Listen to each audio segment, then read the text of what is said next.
Welcome to the Political Risk Podcast, an independent monthly podcast focused on geopolitical risk to serve decision makers working in specialty insurance markets, reinsurance, and beyond.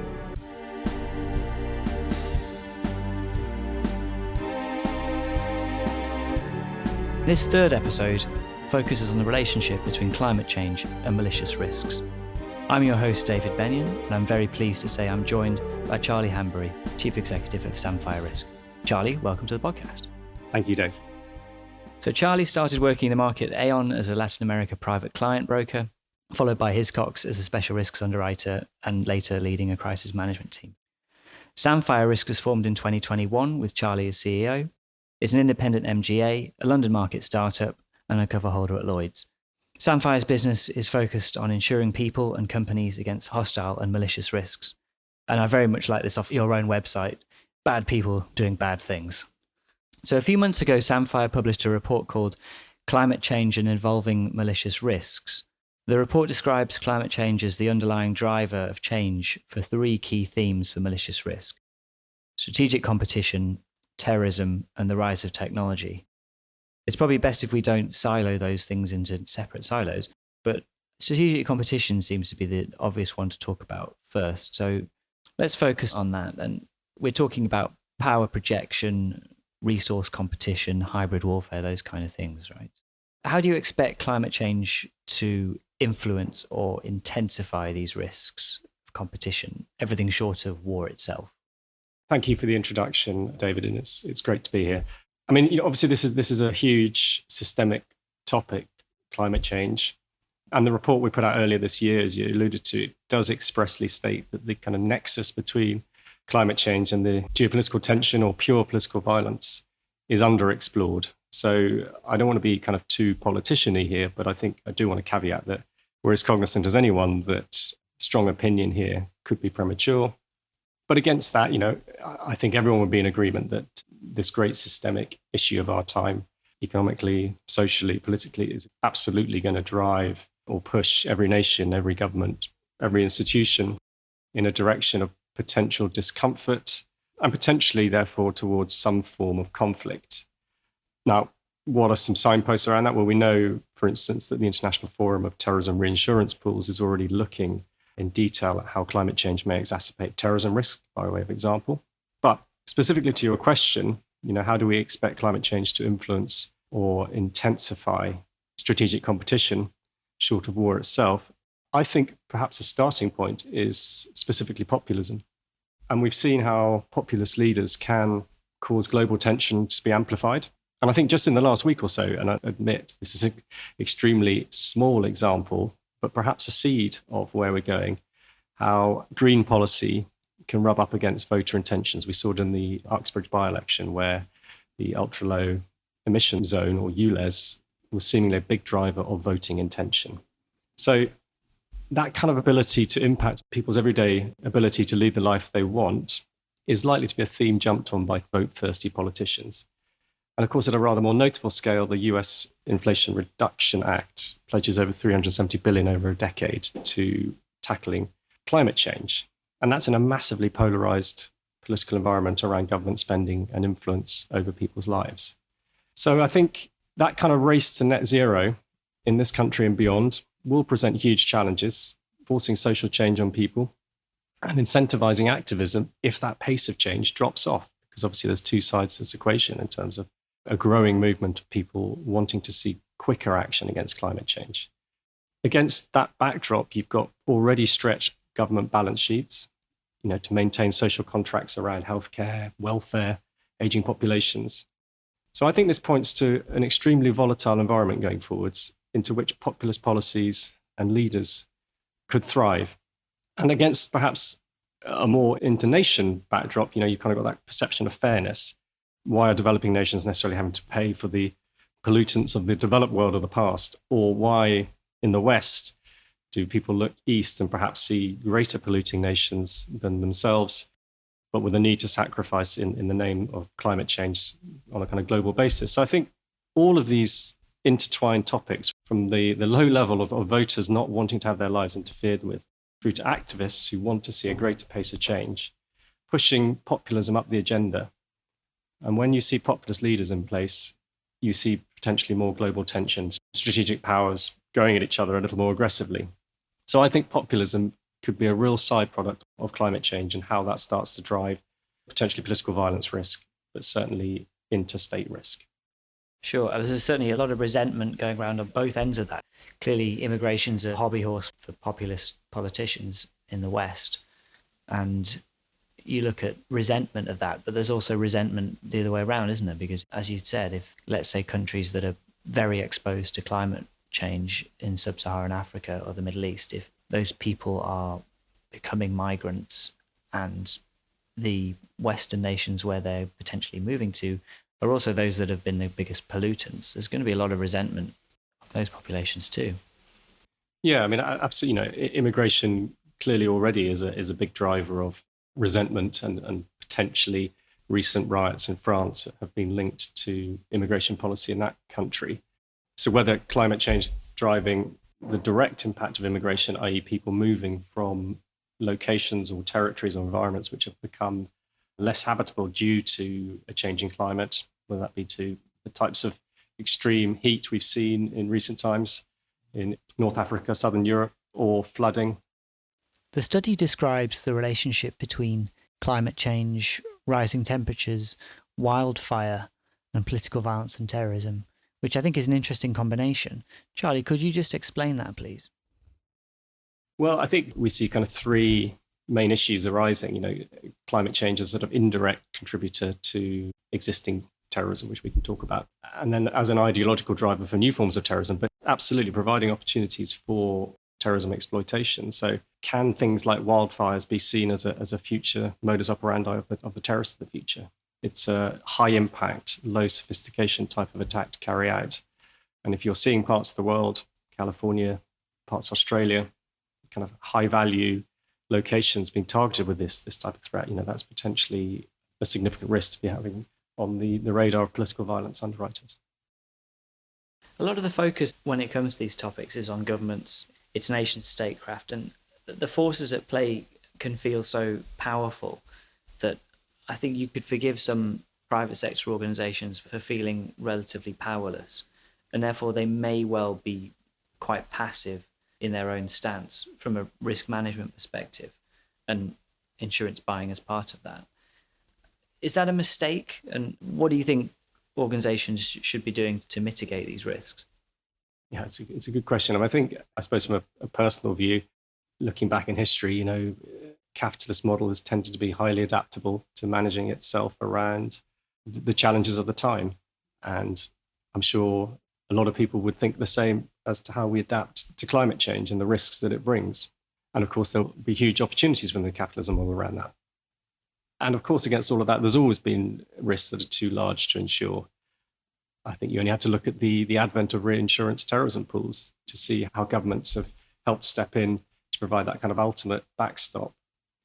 But my general view is that, the insurance market has been pretty good at adapting and evolving its products to protect clients, to allow them to go about their business of achieving their ambitions, of operating in the commercial environment they wish to operate in. And I'm pretty positive that that'll be the case going forwards. And part of my optimism is based on the fact that I set up a business, or help set up a business at least, that focuses on providing solutions to these types of risks of the future. I wouldn't have done that if I didn't believe that there was a way of doing it. The protection gap is a phrase that gets mentioned often, and certainly for climate-related risks on the natural catastrophe side of things. I'm interested how you think, from a protection gap perspective, the evolving insurance products match up to the emerging risks. Here at Samphire, what really our core mission is looking at the full spectrum of malicious and hostile risk. And what does that mean from an insurance product perspective? And what does it mean ultimately to how a client wishes to transfer that risk? And I think one of my general frustrations specific to the crisis management, political violence, however you want to put it, market, has been how siloed it is. If you're concerned about, and I'll use a very specific example, your employees operating overseas, that may be concerns around your duty of care to them, to their health and well-being. It may be to their exposure to security risk. You come to the insurance market to try and transfer that risk, or at least look for solutions to help you manage that risk. And you're presented with very siloed kind of personal accident type products to manage, the risk of injury or death or anything like that. And then you kind of looking at things like kidnap and ransom, active shooter type products to manage your employees' exposure to security risk. But they're very siloed and they typically don't interact with each other particularly well. So one of our core beliefs is that these products should be more integrated. They should be less siloed. And very often, of course, these products also come with expert crisis response or expert help in the event of a loss behind them. So again, rather than providing clients with the complexity potentially of who to call in what scenario, make it more simple, give them a single point of help. And that, I think, speaks to your question, Dave, which is, as these risks evolve, the risk of climate change on the security risk environment isn't going to be siloed. It's our belief that increasingly the insurance market should offer these products on an integrated basis to match up to the risks that clients are looking at. They're not looking at them from a silo perspective at all. Yeah, it reminds me of a conversation I had recently with an insurance carrier talking about the example of the kind of tit for tat attacks we see between the Iranians and the Israelis. So from one week to the next, if, for example, there's an Israeli cyber attack on an Iranian target to do with nuclear ambitions, for example, the Iranians may well respond with a hijacking event on a commercial vessel going through the Strait of Hormuz, or a completely different type of attack. And the silos and product lines of the insurance market, well, the Iranians don't give a hoot about that. They don't care. A siloed approach can be really quite detrimental. Absolutely. I'll give you an example we come up constantly with, not necessarily related to risk emerging from climate change or anything like that, but US educational establishments and houses of worship, they typically have quite significant overseas activity, but they also have a domestic exposure to their people through the risk of an active shooter scenario. And these clients are often baffled as to why they have to go to two different providers to manage their duty of care to their employees, whether it's domestically or internationally, through like a kidnap for ransom policy or an active shooter policy. Why does the insurance market offer those on a siloed basis with different types of support behind them rather than on an integrated basis? Because at the end of the day, it's a client that just wants to put in place the best form of protection for their people. So I think that's a very specific example that we come up a lot with in terms of how clients look at risk on a kind of holistic basis, but the insurance market addresses it on a silo basis. Sorry to interrupt the conversation for just a moment, but this is a reminder that you could be advertising in this very spot, and for a fraction of the cost of other media. If you're listening because you're interested in geopolitical risk and in specialty insurance markets, then it's a fair assumption that decision makers at some of your target clients will be listening too. Podcasts are a great way to reach people, direct to the ear of a prospective customer. Email me at david.benyon@gmail.com. My details are on the Political Risk Podcast site. I'll make it as simple as I can for you to precision guide your message to your target audience. Thanks a lot, and back to the conversation. The report touches on the role of technology in various guises. Obviously, through cyber, we're all aware that technology as a tool can be turned towards malicious ends. But when we're thinking about climate change, the emphasis is usually a lot more positive, whether that's, electric vehicles or solar panels, whatever the particular application of it. What would you say are some of the risks, the negative things we're thinking about relating to emerging tech and how that relates to climate change? It's a transition to a carbon-free world. We'll see undoubtedly huge changes in how technology impacts on jobs and that link into further society. But I think perhaps more interestingly, and I was reading recently about this, potential change from petrostates to electrostates. So as we transition away from oil, specifically to vehicles, more to electric solutions, what does that mean for those traditional oil nations, those often quite autocratic states and nations which have, for the last 100 years or so, built their wealth and influence on oil? As we transition away to those countries that actually are better positioned with things like lithium for being an electrostate rather than a petrostate, what impact will that have on geopolitics as that technological change comes about? And China's done a lot through, obviously, its economic interests in sub-Saharan Africa to ensure its own supply chain for lithium, for example.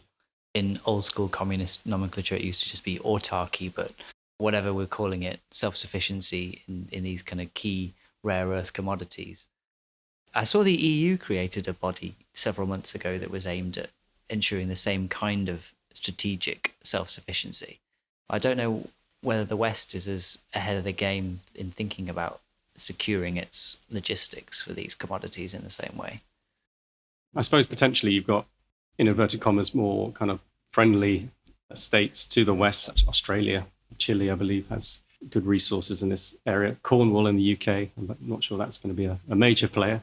But technology just disrupts, whether it's AI, whether it's climate change driven. And I think that's a sort of a risk that all societies, all governments have to manage on an ongoing basis. So it forms a smaller part of our risk register in the report than some of the other factors.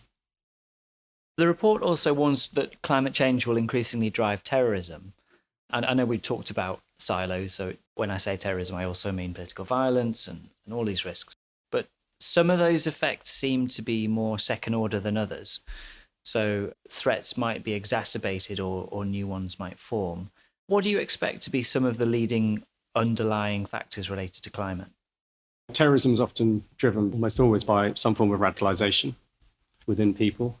So taking climate change as a sort of contributor to existing terrorism risk, motivates such as food scarcity, extreme weather events we talked about, large-scale migration we touched on, and the kind of financial and economic loss that may fall on populations due to some of those factors. These all can, I think, undoubtedly be seen as drivers of potential radicalization, particularly depending on where they occur in the world. I think climate change as a kind of ideological driver for new forms of terrorism is interesting. What's the kind of escalation from blocking the M25 to something more material in the coming years? What's that evolution of risk look like? And I do think that's a fair question to consider. And absolutely, migration and population movement around the world being a driver of existing terrorism, but also forms of terrorism of the future. And thirdly, we did talk about this already, climate change driving opportunities for terrorism exploitation through the direct impacts of a changing climate. So this could be going back to exploiting government weakness in the face of populism, as I talked about at the beginning, the perception that government policies leaving people under their care sort of high and dry economically. Or it could be as simple as we talked about, exploiting the risk of things like wildfires due to hotter summers, low sophistication to carry out maximum impact. And then I think the sort of final point I make there is activism, coming back to my point about the escalation from blocking the M25 to something more material and significant in the name of activism. Let's talk about MGAs and about Samphire Risk particularly. So the MGA model has seen a heck of a lot of market activity in recent years and some mixed fortunes. So many MGAs have been launched and they've been heralded as market entry vehicles for outside capital. The MGA model is also associated with product innovation, technology, across personal and commercial lines of primary insurance, with so many insurtechs launching as MGAs, seen as a gateway to this market. However, as an MGA, Samphire's product list is very different. It's specialty, you're focused on terrorism, political violence, crisis response, active assailant, kidnap and ransom in its various forms, as well as accident and travel and blended coverage that combines those elements together. So I've obviously been reading your website. There's a significant advisory aspect to what Samphire does as well, which is very typical for these lines of business, but not necessarily typical for an MGA. So I'm interested in what you think, Charlie, that what it is about the MGA model that is well suited to underwriting these specialty risks. I suppose I should caveat this by saying I set up an MGA in this space, so clearly that's indicative of my view that they are indeed well suited. But I suppose to give you some rationale, in my 19 years or so, I've been involved in these kind of insurances or the sort of crisis management space of the market, both as a broker and then 14 years as an underwriter within a major Lloyd's syndicate. I have seen at quite close quarters, how MGAs can be well suited to specialty risks. I think obviously they need to be, to a greater or lesser extent, doing what the capacity that supports them can't do. And that's usually across a blend of the product they put to market and their efficiency and or diversity of distribution. And I suppose specific to Samphire, we see, we've talked about this, Dave, is this opportunity to be less siloed by how clients and brokers can access insurance protection in the malicious and hostile risk space. So, I don't want to repeat myself, but if you have a client operating in a hostile or non-permissive environment and they're concerned about people's health, security and safety, why make them buy different policies with different providers, depending on whether an employee has been injured or criminally targeted, for example? We don't believe that clients should have to look at the landscape of evolving and malicious and hostile risk, whether it's driven by the topics we've talked about today or not, and then look at the insurance market to transfer those risks to, and just be met by a wall of singular products and end up having to build a kind of piecemeal protection program. So I suppose you'd have to indulge me in allowing me to use the word that, we look at it holistically, as I mentioned before. And I think MGAs have that ability to be nimble, to deploy different forms of capital, different forms of capacity, to innovate product, normally in a bit more of a focused and rapid way. Well, you say being holistic, and we've talked about breaking down silos and not thinking in silos. So what's the take-up like, for example, of the blended coverage package that combines elements of those risks from kidnap and ransom, active assailant, as well as kind of accident and travel stuff, compared to a product just taking on one of those covers? We've been in the market now for just under 2 years. And, we've brought out a number of standard and then quite innovative products. And I think the absolute truth of the matter is coming to the insurance market with a totally new offering takes time to get traction. But we've earned the right to trade in this market space by bringing blended solutions, by bringing innovative solutions, whether that's integrating personal accident and kidnap and ransom policies or active assailant and kidnap and ransom policies.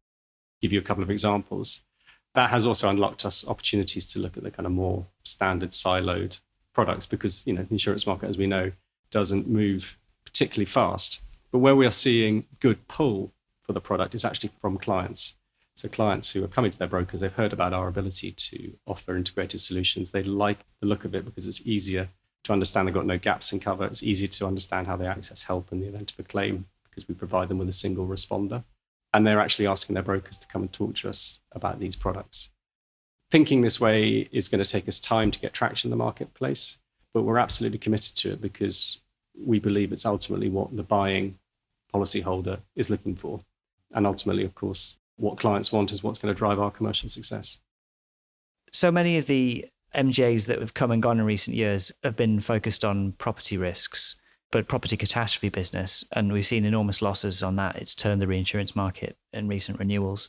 Looking at specialty lines, though, political violence, it's a very different market, but it's not exactly been devoid of losses either. So, we saw civil unrest in Latin America, in Chile a few years ago, and just in recent months in France. But I'm aware that a lot of that is sustained by property all risks policies, and especially looking at Chile when events like that have happened, that's driven the standalone market because it's excluded SRCC from those policies. We're talking about some pretty healthy rises in PV pricing and demand. Can you talk a little bit about that market and whether this has also been a significant draw for underwriting capacity? I think you put the context exactly right. I wouldn't say there's been a specific draw for kind of fresh underwriting capacity from what we see. Perhaps to oversimplified, say that specific to the political violence space, I think a lot of insurers, capacity providers in the space are looking to correct pricing issues of the past and also to ensure, what their margin is in a world of increasing treaty reinsurance costs off the back of the loss environment. But that said, whether it's for the reasons we're talking about today with these sort of big systemic issues which are going to be driving risk of the future, we do anticipate the pull of demand for cover will remain strong. So I think insurers will have a strong market for their products, but balancing that against a kind of ever-increasing degree of volatility from claims and ensuing reinsurance costs. But specific to MGAs and specific to ourselves, I think and I hope that we're well equipped because we have genuine expertise and understanding of the risks. We have access to threat intelligence data and advisory to help us inform our underwriting so that we can provide sustainable, profitable, long-term underwriting capability to our capacity providers.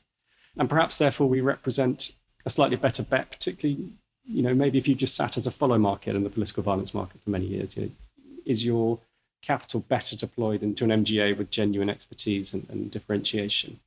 So I think we feel we're an attractive bet in that sense, in what's going to be a volatile market. And we feel we're an attractive bet as a point of distribution as well, because, as I mentioned, we don't feel that demand is going to be dropping off for these types of insurance products. So I read that Samphire has entered into partnership with Jake Hockley at Whiteleaf Ventures with the aim of creating a cyber insurance product. Does this represent a whole new product line for you? And what can you say about the product you're aiming to build at this stage?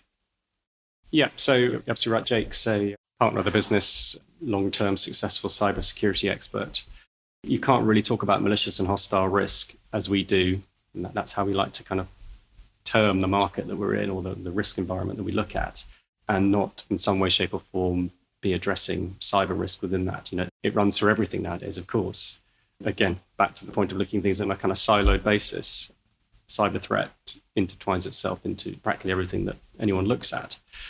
So we feel it's very important that we have a good understanding of the risk environment, and Jake helps us with that. Our existing products do touch cyber risk. We provide, in some of our more bespoke kind of crisis response products, we provide crisis response to certain cyber scenarios. So I think evolving from that, we're not looking to become a standalone cyber insurer or anything like that, in case our capacity providers are listening. But we are looking to become more sophisticated as to how we offer mitigating advice around cyber risk, and also build in better, potentially mitigating components to our products which address in some way, shape or form cyber risk. So it's early days, but Jake's here to help us on that kind of mission. And we like to feel that at a point in the fairly near future, we will have an ability to offer sensible risk mitigation advice around cyber, and a little bit more of an evolved, mature product approach in that space as well. I've always thought that the cyber business has much in common with K&R. But often when you hear it discussed, it's seen from a liability perspective or other classes of business. But you're someone who comes from a K&R background. Yeah, absolutely. So many cyber products now are about when the problem hits, who do you call? And giving an answer to that question. I often describe the types of insurances that I've always been involved in is the connective tissue between somebody that's got a problem and that somebody can help in that moment of need. It's not necessarily always about balance sheet protection. For K&R, obviously, if you have a loved one or an employee kidnapped, the policy gives you access immediately, ground up to expertise that can come and help you manage through that highly complex scenario. And cyber is built on that same model to a greater or lesser degree. So it's very much within our kind of wheelhouse of understanding from that perspective. But of course, we're cognizant of the complexity in the market space as well.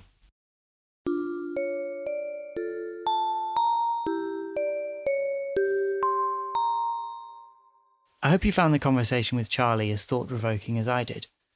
A major takeaway for me was the mistake of thinking in silos, whether about the underlying risks or about the insurance products that are available in the specialty markets to transfer them. This conversation seems timely given current events in the Sahel, with a recent coup in Niger, which might yet lead to war, as West African countries struggle to respond, as well as France, Russia, the US, and the West all getting involved, and Western organisations rushing to evacuate their expat employees in anticipation of trouble. Climate is such an existential risk, all-encompassing perhaps more than any other issue. We're told daily about record temperatures, about the increased severity of storms, greater frequency of extreme weather, like wildfires, droughts, or floods, and the near certainty that humans are the primary cause behind all of this. It's everything, everywhere, all at once. But like any data or modelling issue, the more you have, the easier it becomes to draw conclusions. But when you zoom right in, it's much harder to speak with confidence. Climate change attribution is next to impossible when you zoom into a specific event or incident that suddenly flares up somewhere around the globe. But even if an initial flashpoint event is a political risk on face value and can't be proven to be linked to climate change, we can see second-order effects that do become intertwined with longer-term climate change issues. For instance, we might be seeing this following the outbreak of civil war in Sudan earlier this year, where NGOs are already reporting food shortages. Across the continent, Africa faces a looming food crisis, caused by the halted supply of grain from Ukraine, the breadbasket of Europe, to the Black Sea, but potentially exacerbated by climate change effects too. It isn't a big leap of the mind to go from a food crisis to an economic crisis to a political risk crisis for many affected African countries. We know that the risks are not siloed. They're interconnected. Malicious actors certainly don't think in terms of insurance products. So I'd agree with Charlie that clients as well as insurance companies should be working to better integrate and blend products to provide more joined-up solutions and reduce protection gaps wherever they may lie. There's an irony, or at least a philosophical point here, that if an issue like climate change is the fault of human intervention, then it would be naive for the insurance industry, or anyone, to silo its own thinking about the effects of climate change to just be about property or natural catastrophe lines of business. Instead, this is a man-made risk that will return to hit human endeavour across specialty lines of business, such as political risk, terrorism, and political violence. In our next episode, the focus will be on triggers for political violence and SRCC in Latin America. So please stay tuned, follow, like, and subscribe. You've been listening to the Political Risk Podcast, hosted by me, David Benyon, and my guest was Charlie Hanbury, CEO of Samphire Risk. Production by Peter McGill and music by Lawrence Durkin.